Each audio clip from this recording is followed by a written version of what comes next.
It was an odd time to begin with because there was a lot of Tupac stuff going on, and it just made everybody kind of think about what was going on and hoping nothing bad would happen, maybe.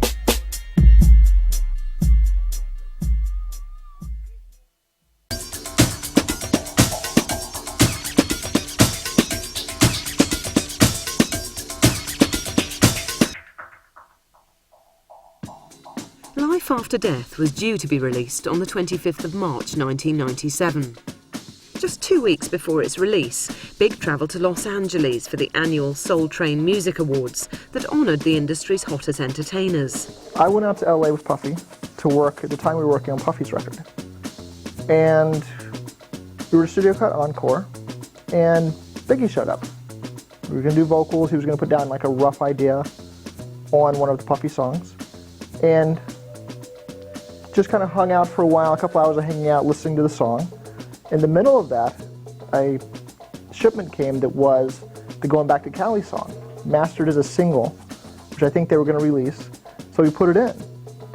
And played it like 3 times full volume. On the next time of listening to it, we were playing it full volume, halfway through the song, one of the speakers exploded, caught fire. So we stopped and kind of looked at each other and was like, wow, that was kind of freaky. And just didn't think anything else about it.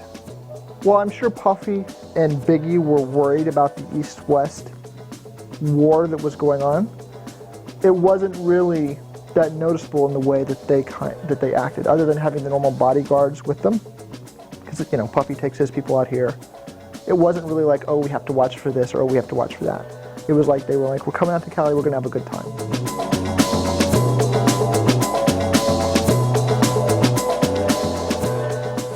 Big, myself, Puff, Jermaine Dupri, Stevie J, and their security guy, Gene. I have a picture of all of us 15 minutes before he walked out of that building.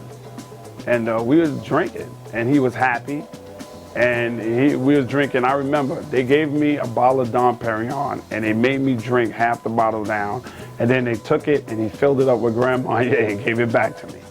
So I was drinking, and we were sitting there, and he was talking. He had the accident, so he was on the cane.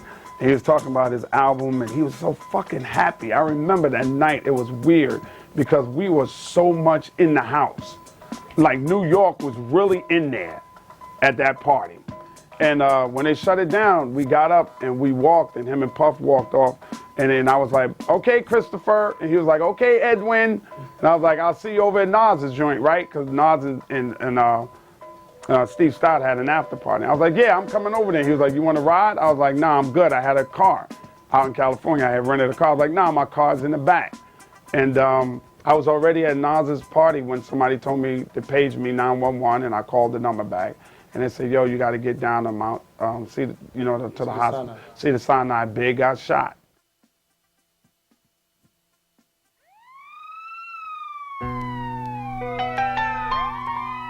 Well, at 12:35 this morning, the Los Angeles City Fire Department closed down an overcrowded event. There was a private party, invitation only, that was at the Peterson Automotive Museum. As the crowd was dispersing, a shooting occurred on the Fairfax side of the building. It appears that unknown suspects shot at a dark Chevy Suburban that was parked on the side of the building containing Mr. Christopher Wallace, who's also known as Biggie Small. And I got down there and I parked, and I remember running up to the door, and they would let us into the lobby part, but they wouldn't let people into the back past, the triage to see what was going on. And then they made us all come outside. So they wouldn't even let us in to the emergency room waiting area. And I was standing there with Leote Blacknor, who was Puffy's assistant, and they wouldn't let Leote in. When I was listening to the radio, I think K7 was on, if I'm not mistaken. And he was like, yeah, Biggie had been shot in LA. Like, yeah, people are like, Big's gonna pull through, he's gonna be cool, and I remember somebody said, nah, his record sales is gonna be out the window, because when a nigga gets shot, everybody buy their record. I'm like, wow, that's fucked up. But he was like, no, he's in stable, critical condition, but he's gonna be all right. So I went home thinking he's gonna be cool. Get to my crib, it's about 5 in the morning, and I had a Biggie poster on my wall that had fallen off the wall and landed on the bed face down.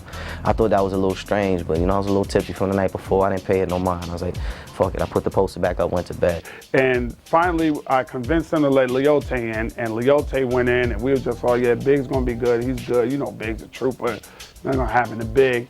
And I remember seeing Little C's walk out, and I've never seen a black man look that pale. And when C's came walking out, we all knew that he was gone.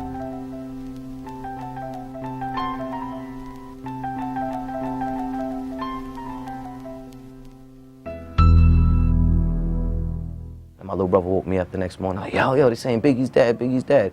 And I didn't want to get up, man. I was like, man, he's fine, he's in the hospital, he's cool. He's like, no, he's dead. And he turned on the radio, and they had everybody crying. I think Kim was up there on the radio, she had called in, and he was talking to his family members, and people from Brooklyn were just calling up and crying like they couldn't believe Biggie was gone. We all broke down. It was horrible. It was like almost like somebody took one of your family members from you. That's how bad it was. It was really, really that bad for me. Oh man, I was in New York, home, sleeping. Got the call like 6:30 in the morning. It was on the news. Didn't believe it, you know. Turned on the TV. Came all on the TV, people calling me, then the phone was ringing constantly after that, like all day almost, you know, until people really got the wind of the truth, like, yeah, he's gone, you know what I'm saying? And I just went in my room and locked the door, and I swear, I cried for hours. And I called my mother. My mother said, get on a plane and get the fuck out of Los Angeles. And my mother doesn't curse because it was a confusion, it was a sadness, but the confusion of being in LA and being from the East Coast and not knowing why or where or is this some out and out, we gonna kill everybody from New York that we know y'all out here for these Soul Train Music Awards. We know where y'all staying at. So we gonna get every one of y'all. It's that fear and that sadness at the same time. And I just remember being numb and just hurting, and then turning on the radio the next day and hearing some of the most horrible shit on the radio I've ever heard in my life. We're on Power 106 and on the Beat at the time.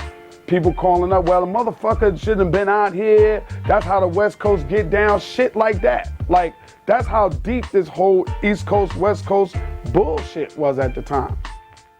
Biggie had built a deadly rivalry with West Coast rapper Tupac Shakur.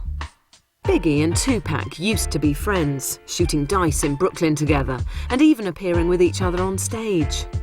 But after Tupac was wounded in a shooting, he accused Biggie of setting him up.